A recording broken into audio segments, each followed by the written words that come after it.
తెలుగుదేశం కూటమికి full majority, భారీ majority వచ్చింది. ఈ నెల 9న ముఖ్యమంత్రిగా చంద్రబాబు ప్రమాణ స్వీకారం చేస్తారని తెలుస్తుంది.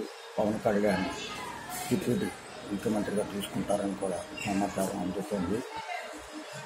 ఈరోజు న్యూఢిల్లీ చేరుకుంటున్నారు పవన్ కళ్యాణ్, చంద్రబాబు. అక్కడ మోడీని కలిసి ఆయనకు కృతజ్ఞతలు చెప్పి ఆయన ఎన్డీఏ గవర్నమెంట్లో పదవిలో మళ్ళా వస్తున్న సందర్భాన్ని శుభాకాంక్షలు అందిస్తూ ముందు ఎన్డీఏలో భాగస్వామ్య పక్షాలతో ఏ విధంగా ఉండాలని దాని గురించి చర్చిస్తారు.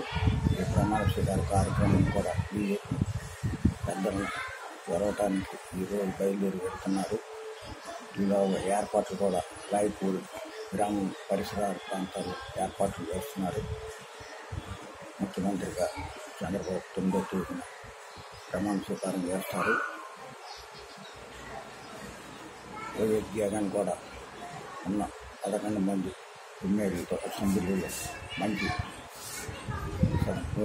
వాతావరణంతో ప్రతిపక్ష హోదా లేకపోయినా ప్రజల అవసరాలు, ప్రజల సమస్యలపై 5 సంవత్సరాలు పోరాడి మరలా అధికారంలోకి వస్తే మంచిదని కొంతమంది జతపోటు చేస్తున్నారు.